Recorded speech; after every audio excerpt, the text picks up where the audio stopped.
Thank you for your patience, everyone. We're now going to be getting started. Welcome to the third edition of our Frontier View MENA's Through COVID webinar series. Today, we will focus on the outlook for the UAE amid the COVID-19 situation, looking at how our projections for the market have changed and how our business assumptions and strategies to market should be shifting. Our clients can access the recording and our presentation decks for our previous Egypt and Saudi Arabia webinars in our Frontier View portal.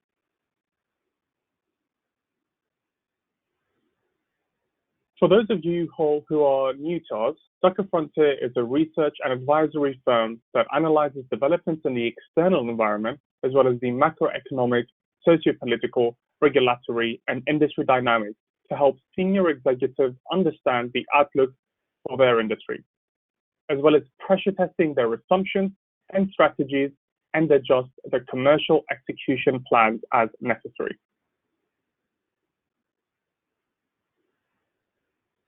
We work with hundreds of multinationals globally across mainly consumer, technology, industrial, and healthcare sectors.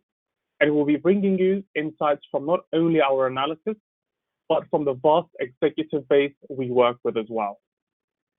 I'm Mansour Al-Zahab, Senior Analyst for MENA, and I'm joined by my colleague today, Zeynep Kosarisolu, our Director for MEA and Turkey Research. I will pass it on to Zeynep to guide us through our view on the UAE's outlook. She will share with us how the country's outlook is shifting, touching on fiscal pressures and priorities, but also the outlook for the private sector, as well as the expat population and consumer-related industries such as retail and tourism. You can follow our updates on the UAE and other markets and many more in Frontier View Mobile. We are excited to share with you our new mobile application that will deliver the most up-to-date and relevant content you need to power daily business decisions, monitor markets, and inform your strategic planning. And lastly, I would like to remind everyone to submit their questions throughout the webinar in the question box on the right. We will be collecting them and aggregating them for our Q&A session at the end. And with that, I'll pass it back to Zeynep. Thank you, Mansour. Although it seems we have passed the worst of the crisis, we're still heading into a highly uncertain and challenging economic and business environment in the second half of this year, but also, of course, into 2021. So let's start with our global assumptions and then quickly move on to the UAE's outlook.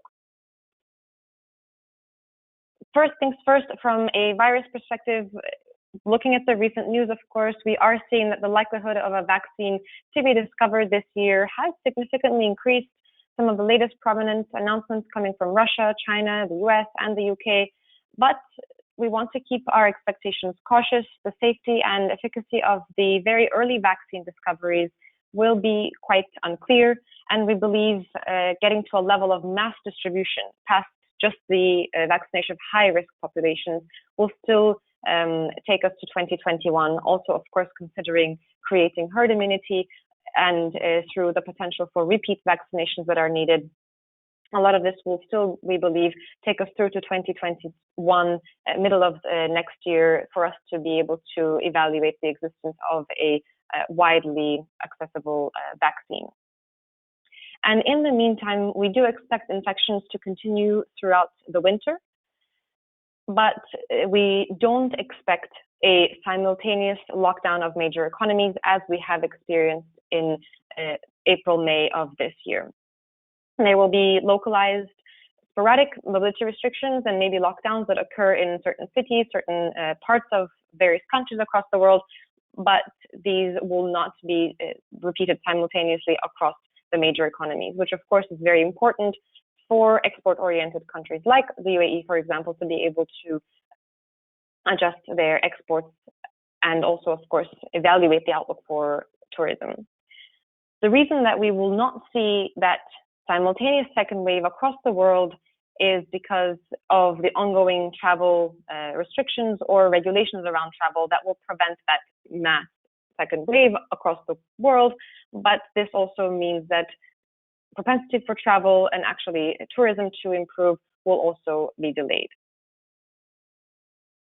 From what this means to the economy's perspective, as you can see here, major markets will be recovering slowly. There are recessions across the world, and even though we are expecting the GDP numbers to return to growth in 2021, very few of these markets are actually returning to their pre-COVID levels immediately next year. Across the world, there is an expectation of gradual recovery. That will mean that 2021 is still below expectations. And this does have implications on our oil price forecast. You can see here our annual average forecast for Brent for this year and next year. We have increased our forecast for this year slightly towards $40 per barrel, and that's based on the latest sentiments that we've seen and that has driven up the oil prices. But we think that this is not going to necessarily continue at the pace that it increased in the last few weeks, and the average next year will be around 50. So actually, we have revised down 2021 expectations towards the 50, down from 53 that we had. So expecting a smoother increase in oil prices into 2021, and actually the majority of the demand to pick up from second half of 2021 onwards, meaning our 2022 forecasts are actually showing a more substantial increase towards $58 per barrel. The recent climb in oil prices has been due to some improvement in sentiment, as I mentioned, as we saw economies open up, but also production cuts, of course, that OPEC had done. They have now started to cause at least some stabilization in inventories, which had really increased between February and May. Now we're not seeing declines in those inventories across the world, oil inventories. We're not seeing that yet. And that is why we need to wait for demand to pick up further in order for us to see this momentum to continue. And you've all, I'm sure, seen in the news that OPEC will reduce some of the cuts August onwards, bringing down their cuts from 9.7 to 7.7 million barrels per day. So this is on track with their original plans. Now we just have to see how demand develops in the coming months. We are seeing that, or at least our expectations, and majority of the other researchers' expectations are for demand to pick up slower than the expectations expressed in the OPEC report. So we'll have to see how quickly we can reach OPEC's intended oil prices. What this means is also majority of the economies in the MENA region are not expected to return to their pre-COVID levels immediately next year. In this region, the UAE still remains a very important portfolio market. The income level in this country, the sophistication of demand, and despite the recent drawbacks, the relative margin advantages will still create opportunities for multinational companies. So still expecting the country to remain a key hub for multinationals and a key country where there's attention to really gain market share and still grow the business, which will definitely create and increase those existing competitive pressures.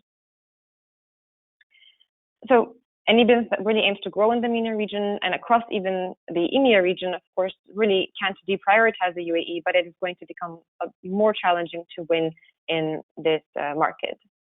So let's take a look at how we can do that. It's not just a story of negatives and risks. We'll try to look, of course, at the risks, but also the opportunities that we can look for in the market.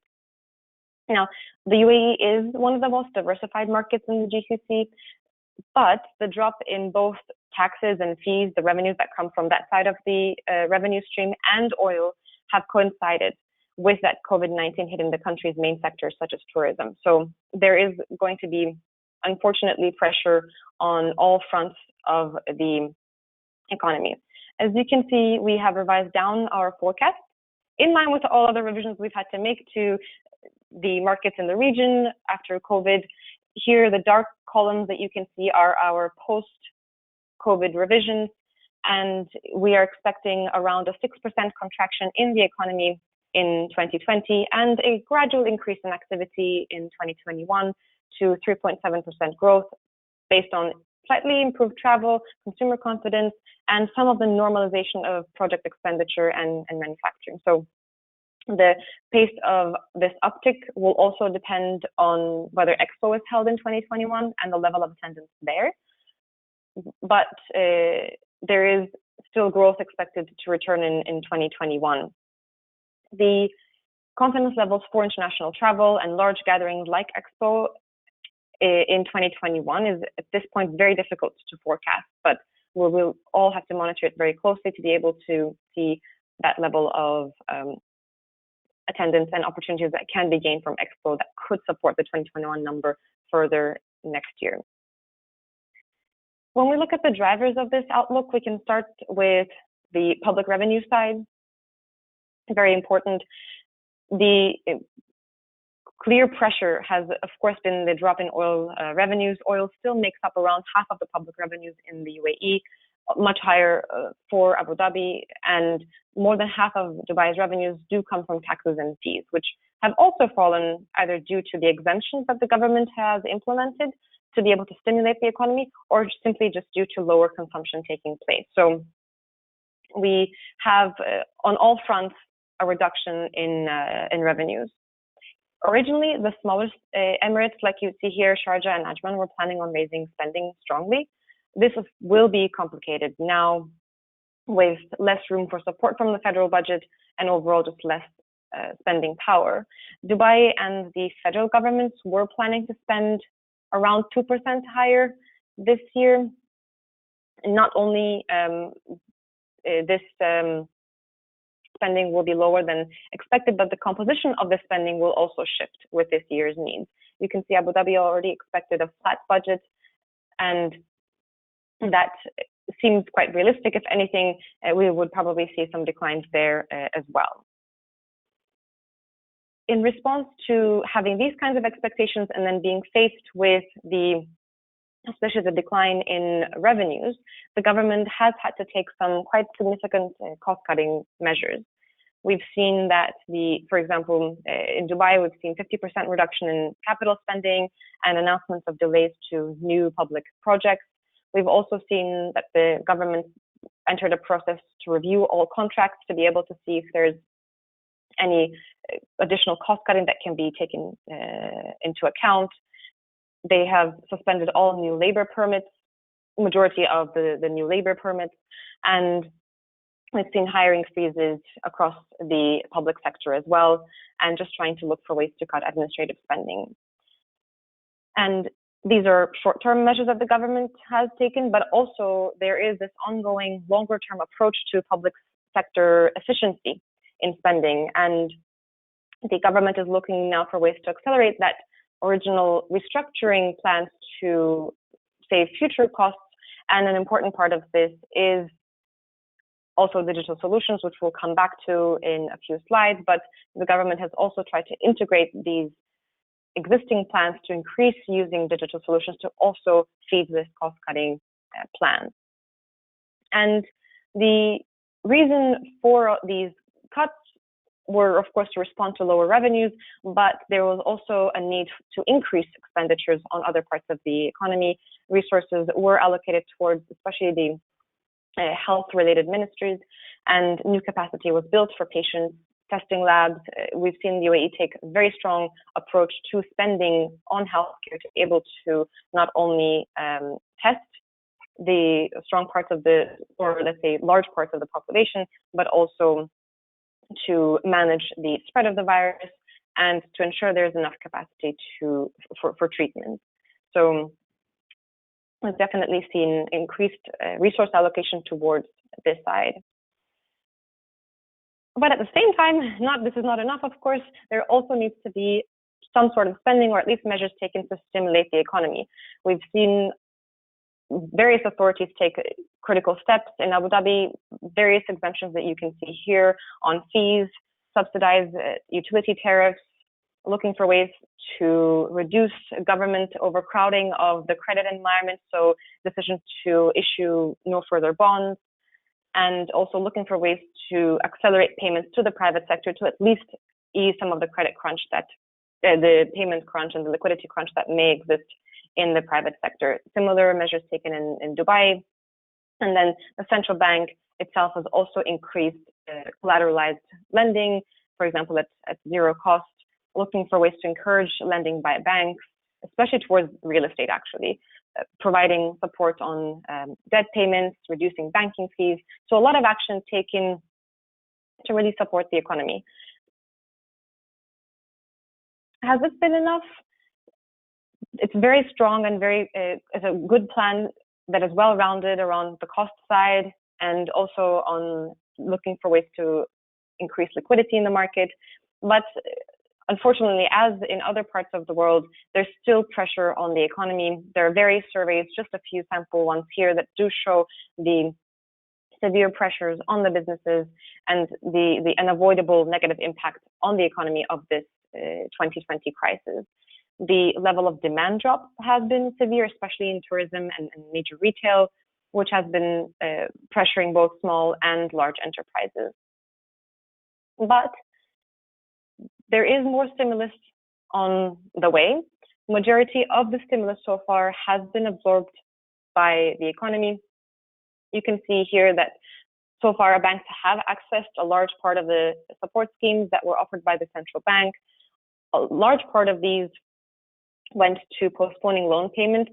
So as you can see, we're not really observing a boost to investments through these stimulus, but just ways to keep businesses afloat, which is in line with other dynamics taking place in other parts of the world, especially in emerging markets. A lot of the authorities have been able to provide more supportive measures to prevent bankruptcies rather than necessarily accelerate or pull forward investment plans. A smaller portion of the beneficiaries, as you can see here, were SMEs, which is an important detail for us to remember. SMEs are important, but it seems larger firms have been accessing the support, which is important to maintain employment and to prevent a further crisis in the economy. But SMEs do need more support in this environment. And the government has actually announced some plans to further expand the stimulus package. We've seen that there's some signs of this coming up, not necessarily a lot of details so far. And the initial guidance does suggest that it will focus on supporting SMEs and tourism, the most affected sectors, as I've mentioned. It seems that the government is taking strong actions to support the economy then. Considering growth in the UAE has been softening for years, the potential for a rapid return to pre-COVID levels appears to be low for now.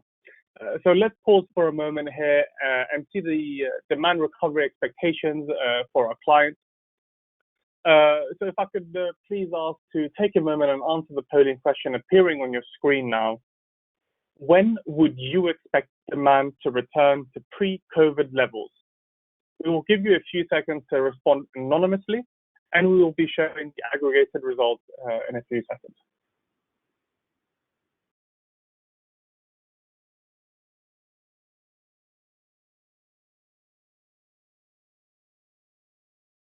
Thank you, Mansour. Let's see how our audience is thinking about the recovery outlook after the experience of the economy in 2020 so far. We'll just take a few more seconds for all of you to respond, and we'll see the results pop up on the screen shortly.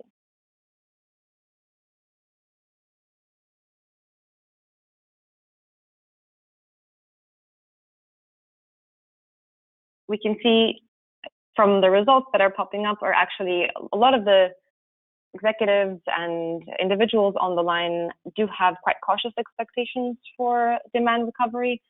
We can see majority seeing second half of 2021 or post 2021 even, and some potential expectations for mid next year. But a lot of that demand recovery expectations being pushed forward into the following years, which if we can go back to the presentation slides that we have, it's going to be quite in line with the expectations that we have. And you can see our expectations here coming up on the slide. I will be pulling up in just a few moments.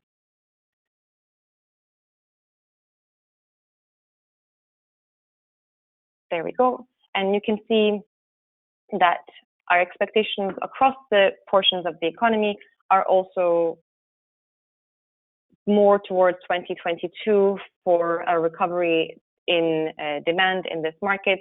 There is, of course, some room for recovery in 2021 with Expo, as I mentioned before, but majority of the more organic stabilization of the economic environment and for economic activity to pick up is towards 2022. Here you can see the various components of GDP indexed to 2019 and when these categories will return to their pre-COVID 2019 levels. Clearly, there is a slow outlook for demand recovery in the UAE then, in line with other countries in the world, unfortunately, actually, if I may add. So let's now look at the various components of demand in the UAE particularly and start with the public sector. Mm-hmm.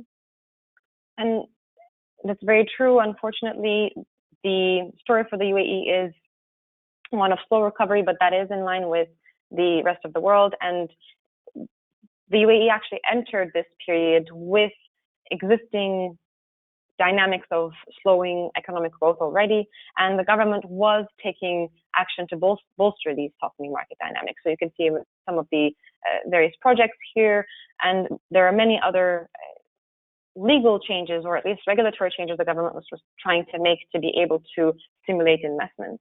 And while many projects will be delayed that are shown here on the left side, and they will see some problems in completion timelines, there are still projects that the government will continue to spend on.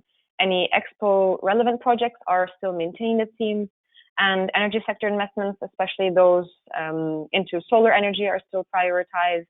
Expanding housing, especially for the local population, is also an area that continues to receive funding.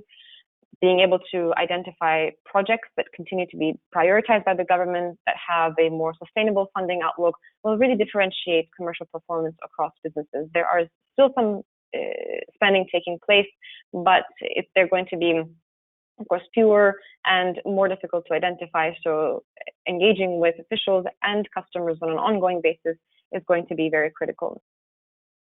From a priority perspective, from a procurement perspective, the expectations are more or less the same for the UAE government. Infrastructure expenditure will continue, for example, and the 2021 onwards, the spending on maintaining the attractiveness of the country's tourism sector and incentives for local manufacturing will return. It's likely that these will slow down a bit in the short term, but we expect them to return post-2021. And in the meantime, previous healthcare priorities of enhancing digital solutions and medical tourism will probably see accelerated, heightened importance in this current environment. And when we take a look at healthcare a bit more closely, opportunities in this sector will shift through time as well. The quality and sophistication demands will be maintained. This is a market that will value that continuously over the future, but price sensitivity and efficiency concerns will undoubtedly increase. For the UAE, investing in COVID testing and treatment capacity has been very important. The country is also working with China to develop and access a vaccine. The China-based Sinopharm and Abu Dhabi government and Abu Dhabi-based artificial intelligence companies are in phase 3 clinical trials currently. So there is a lot of effort and attention being paid to this area of healthcare spending in the short term. So some resource allocation that is taking place there. And in the meantime, this crisis has highlighted the importance of healthcare as a national security issue, and increasing local research, production capabilities will remain a key priority for the government. The local production efforts will, as previously maybe started to have been seen, try to increase generics prevalence, but also research capabilities now and high quality treatments and use of digital solutions such as AI, robotics. These will receive, it seems, increased funding and attention from the government. And these will continue into the longer term, but also any other additional regulatory changes needed to enhance, for example, electronic health records will also be continued. The focus on building the foundations for a better digital utilization and especially data collection will be important in monitoring public health as well. And lastly, of course, the treatment, in terms of the treatment perspective, the top concerns like diabetes, oncology, cardiovascular diseases, especially prevalent among the local population, will of course not be deprioritized. And so as you can see, there are so many priorities, but this will just require for price sensitivity to further surface. It's apparent then that the government has had to make significant fiscal adjustments, but will still be proactive in spending and supporting the economy as well. We know that in the United Arab Emirates, government demand and policy is a clear driver of the overall economic growth. How do public policies, but also the COVID-19 situation then, impact the private sector? Mm-hmm. You're very right, Mansour. The spending priorities of the government are really influencing the private sector, and the first is through the construction sector. Let's take a look at the various sectors in the UAE and their outlook in the next few minutes. Alongside, of course, the outlook for population growth, the construction sector is quite important for just overall demand generation in the economy. And with COVID-19, there has been significant pressures piling up on the construction sector from the operational challenges because of the need to manage infection, or let's say prevent infections, rising costs overall related to those operational challenges, but also just significant rise in uncertainty for demand. Especially when you look at the construction sector, the projections around sales, around utilization, around ROI are lengthier, and having this high level of uncertainty on the demand outlook is going to be an important factor weighing on the industry. And that uncertainty in demand is not just in one area of the economy, but through either tourism, but also residential and commercial real estate demand. So overall, there has been just that uncertainty prevailing over the industry as well. And in the meantime, even major players like Emaar have also announced cost-cutting measures, and overall demands for renegotiating contract terms have emerged across the industry. But this is not the end of the story. There is still some pockets of opportunities that we want to monitor, still some private project implementation already continuing, supported sometimes by net public funding priorities that we mentioned previously as well. And so just some examples that you see on the slide, but working with partners and local teams to really identify those ongoing projects and supporting these will be quite critical. They are fewer than what we are used to, but that is why the competitive dynamics will also be higher. And when we look at the real estate sector in a bit more detail, we can see that the completion and handover rates have dropped in the first half of this year. Demand for both residential and commercial real estate has eased and has added downward pressures to the already easing real estate prices. Major firms have been announcing margin declines, for example, such as, again, some of the major firms like Emaar releasing 35% drop in their profits in the first half of this year. So there is that dynamic that you see on the slide here, but also the implication of that onto these businesses. Traditionally, the sector has been quite proactive in investments, and we've seen that the momentum for investments have been quite high, above the rate of the economy and the overall economic growth.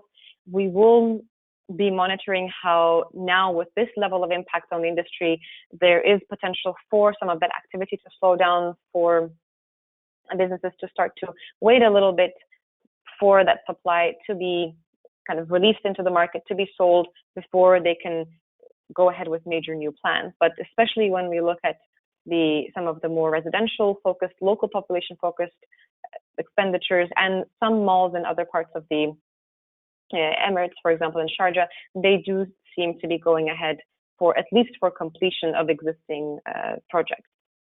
So the hit is not only now, but as we see and look into the future, the potential for a softer acceleration of investments as businesses will have to wait for some of the stock to be released. And when we take a look at the broader private sector, not just the construction side, we were already seeing pressures and softening economic dynamics in the last few years. We've been talking to a lot of our clients about this, and you can see here in these charts that the overall private sector hasn't entered 2020 in the best position. Majority of the other countries, for example, Saudi Arabia, or some of the other countries like Egypt, they were entering 2020 with an accelerated momentum going into 2020. This really was not the case in the UAE. There was a stabilization from the previous easing, but not necessarily a very strong growth momentum that was derailed. It's rather a kind of soft momentum that was further hit. The discount pressure was reducing margins, as we can see here. Sales growth declines were reducing the growth in revenues, and hiring was fluctuating quite a bit, especially due to the construction side, but actually quite stagnant outside of the construction industry. So there was some optimism coming up from businesses as we were entering this year, due mainly to the anticipation of Expo, but also because we were starting to finally see some of that stabilizing of the economic dynamics in Europe, Russia, Asia, that could have attracted more arrivals into the UAE. So unfortunately, with COVID and with Expo delays, this confidence is dampened, and we will see stagnant investment and especially lower hiring from businesses in the next few years.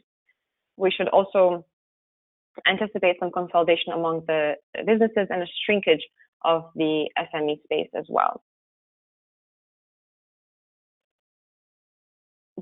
The number of, for example, increased business license issuances that we were seeing in Dubai will very much focus on Expo. This unfortunately will pause for at least a year, and the number of increases will really depend on whether we see that Expo held in late 2021. Not only whether Expo will be held, but also the number of visitors are currently extremely difficult to forecast.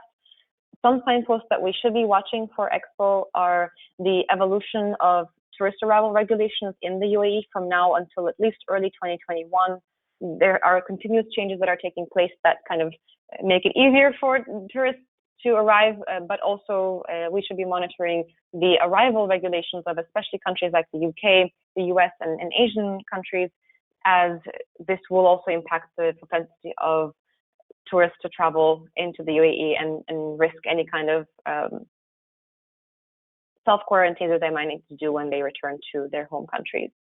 We also want to be watching the vaccination access of the UAE in the first half of next year.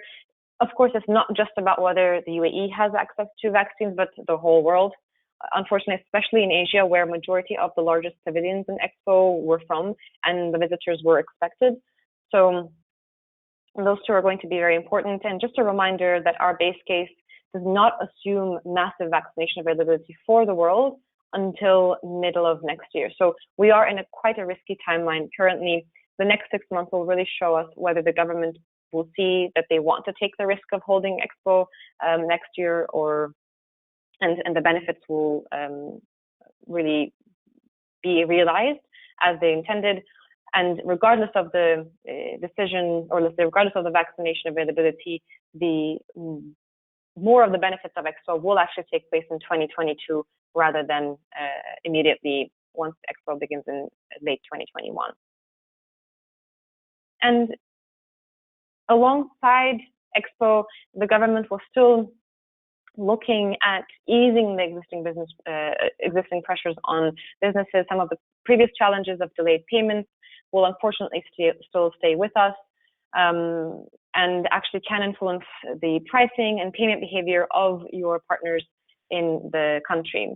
Numerous legislation was being passed already to ease costs and expand investments across the private sector. So we think these will continue and be effective in the next few years. And the UAE will still remain an attractive investment destination, a local management hub, but also may see a rise in importance as businesses look to further localize their supply chain. And that's very important as we look at the manufacturing sector, still at the early stages of growing and expanding, but as part of the trend of increasing supply chain localization globally, manufacturing locally and creating and investing in regional export hubs will become more important for multinational companies. There are a few candidates for this across the MENA region, but the UAE has been looking for ways to further utilize its free trade zones, for example, to attract more export-oriented manufacturing. So watching some of these new potential regulations and investments will also be very important. And then lastly, on the private business side, alongside the manufacturing and construction sectors, the financial and insurance sectors are critical to the UAE economy. On the first, the financial and banking side, we have been seeing profitability challenges, as you can see from some of the initial results from the major banks here. And on the insurance side, there are also serious oversupply and price sensitivity trends. So companies selling to these industries will need to keep in mind the margin pressures as they are adapting their sales pitch. So it seems as if it's quite a mixed picture for the private sector then. We're seeing margin pressures, low growth in revenues, but also selective opportunities in the medium term. Especially in the UAE, businesses' investment decisions have a significant impact on consumer demand through their hiring decisions. What are the results of this kind of outlook on consumer-related industries then? Mm-hmm. Maybe the first area of transmission is the outlook for the expat population. We were already seeing a decline in the expat population growth in the last few years after that major growth we've seen in early parts of 2000, leading up to 2010. Unfortunately, this year, the numbers will decline further. Hundreds of thousands of expats have already returned to their home countries in Asia, especially through evacuation flights. And more are likely to return, unfortunately, as employment growth stagnates, at least until middle of next year. We would expect around 700,000 or above expats to leave the country this year. There are some temporary trends through COVID and through employment dynamics now, which actually can recover in the years ahead. So it's not just always a straight line downwards. As the economy picks up, as Expo comes back, there will be an increase in hiring temporarily for expats, especially in the medium-skilled space. But there are also more permanent shifts taking place where businesses are looking to permanently employ staff in other countries, such as Egypt and Jordan, due to the lower labor costs there, and now with the improved methods of working from home. So we also want to be watching out for those more permanent trends of maybe needing less of the labor force to actually be based in the UAE. Alongside the expat population, the strong influx of tourists are an important source of demand. The tourism sector has also been hit by COVID-19. In 2018, we had seen around 15 million or so tourists coming into Dubai. In 2019, this had increased to 16.7 million. So we were seeing that gradual pickup in tourist arrivals. And this would have actually only continued to improve in 2020 if it wasn't for COVID. And this industry will probably be one of the latest to recover. Our forecasts for tourism do expect lower tourist arrivals in 2021 compared to those in 2019. But our base case is still above the global average of the tourism and airline organizations' expectations for the world. And this is because the UAE has shown an effective and rapid response to the pandemic.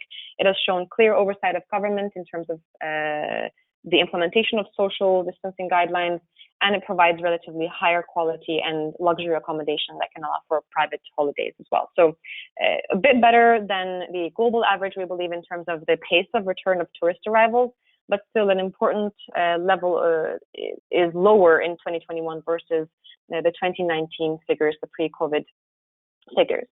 And overall, these two dynamics will undoubtedly impact the retail sector. So we were already seeing declines in the overall consumer base, which the government was taking some initiatives to reverse, as you can see on the right. The importance of these will return more in the second half of 2021, 2022 onwards, once these global dynamics do stabilize. But across this slightly more challenged consumer environment, e-commerce really is emerging as a significant opportunity for growth and avenue of boosting revenues. We are also seeing this shift in consumer behavior, and various reports do show at least double-digit growth in most categories of online shopping in the UAE.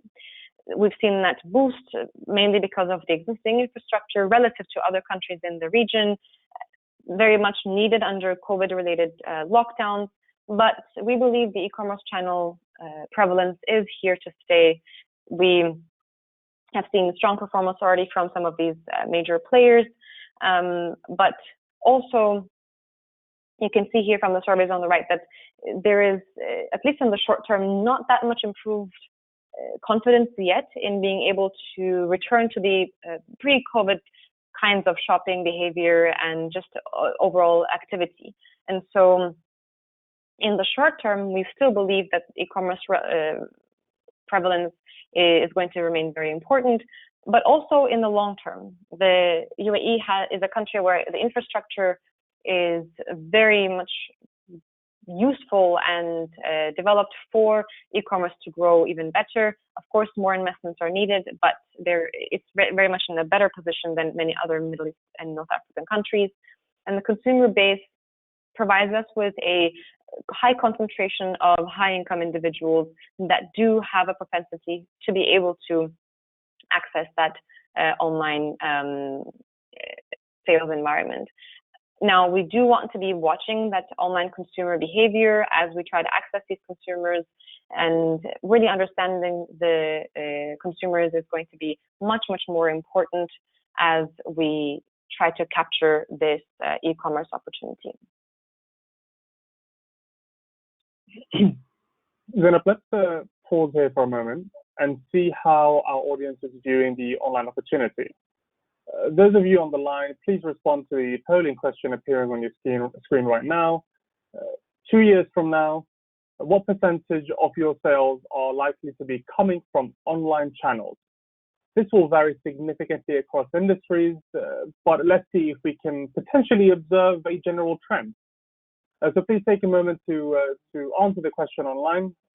We will give you a few seconds to respond, again, anonymously. And once again, we will show you the aggregated results in a few moments.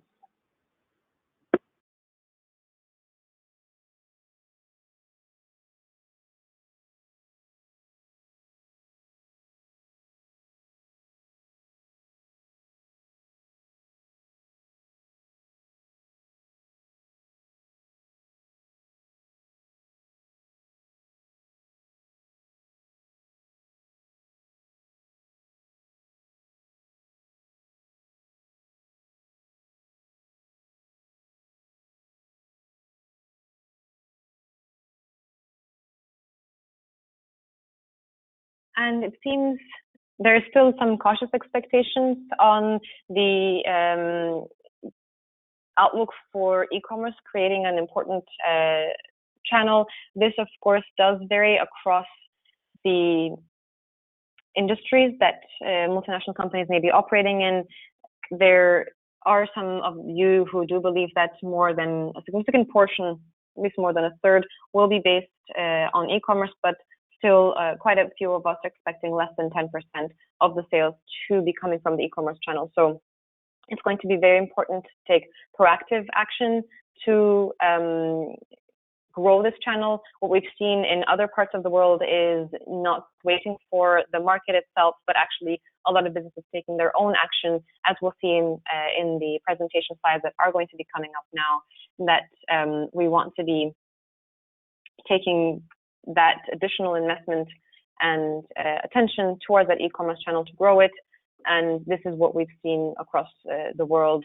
A lot of companies looking at ways to integrate their online and offline strategies more broadly to be able to have that synergy between those two channels, and really taking a strategic approach to identifying and determining their ideal channel structure and the kind of partners that they would like to work with. So we can always talk to those of you who do expect and would like to grow the e-commerce channel. We can always talk more with you on this topic. But from a product perspective, there are some also products that will just see ongoing resilient demand. The home working electronics and entertainment, especially entertainment products, will be maintaining that high demand.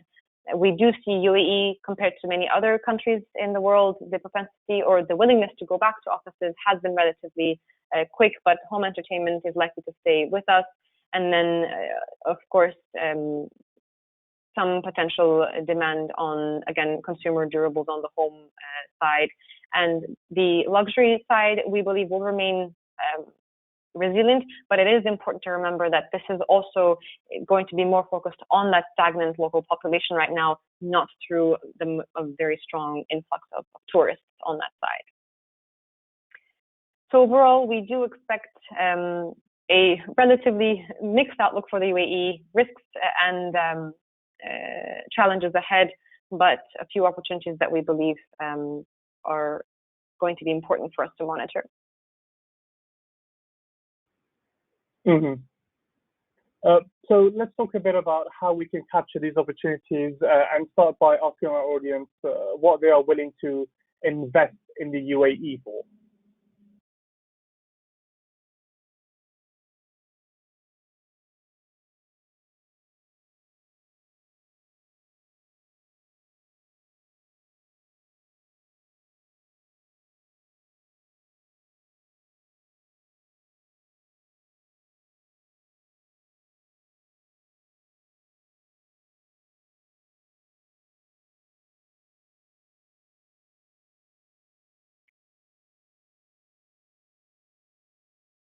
Thank you, everyone, for sharing your investment focus for the next 6 to 9 months with us. Let's see where the attention is going across at least the audience base that we have currently. We will be seeing the results pop up on the screen very shortly.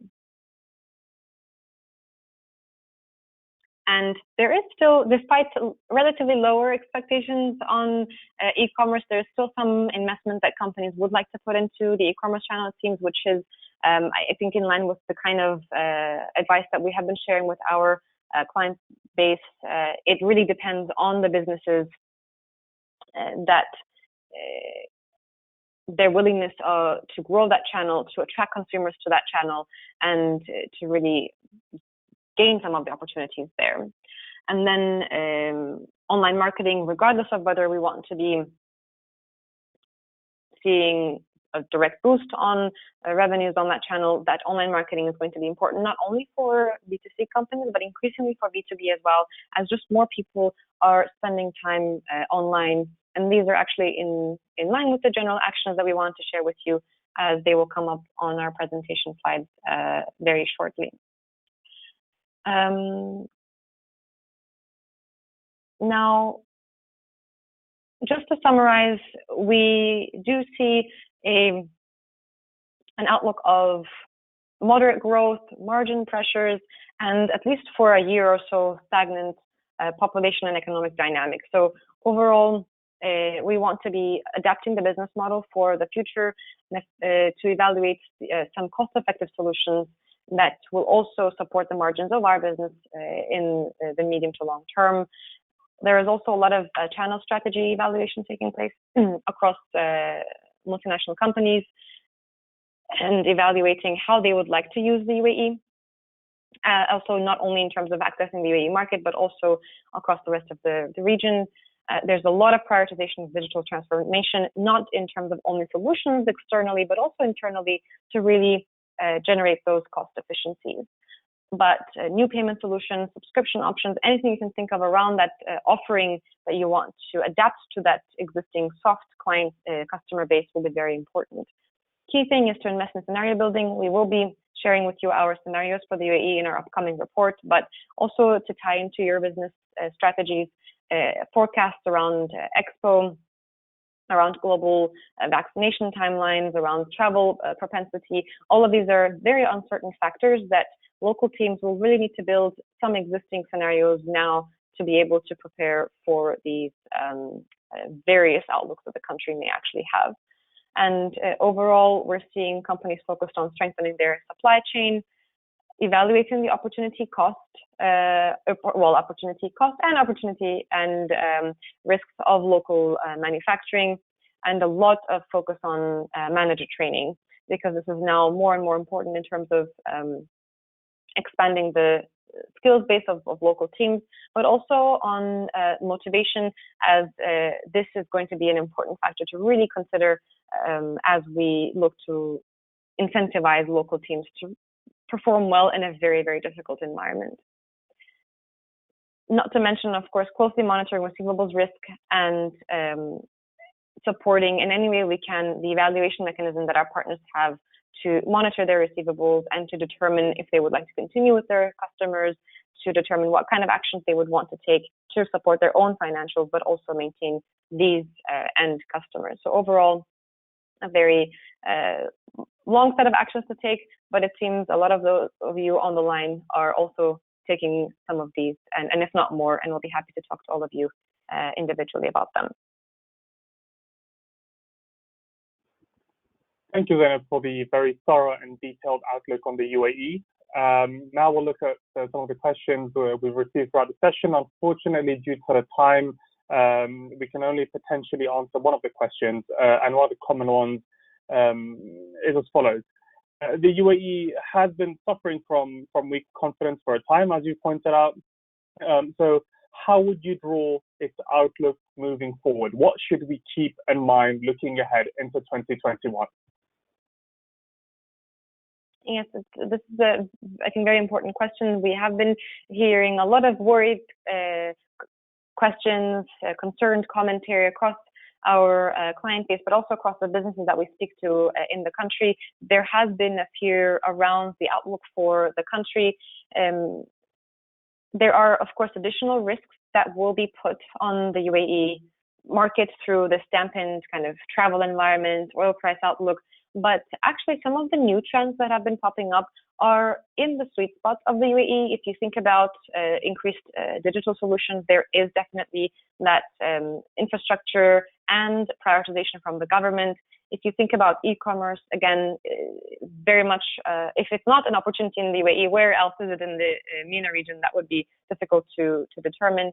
And then when you look at also creating more and more close linkages to customers, localizing supply chains, having more local logistics hubs, etc. Some of these new emerging trends actually could be giving some advantages to the UAE. These will not be realized, of course, immediately. We are heading into a difficult period, but 2021, potentially 2022 onwards, the new dynamics of the post-COVID world can actually return some of this interest, and especially technologically linked opportunities back into the UAE. And we believe that confidence will start to pick up a few years down the line. So we do have confidence in the future of the market, but of course, for those businesses that are actually quickly adapting to the current dynamics and will be surviving, of course, the next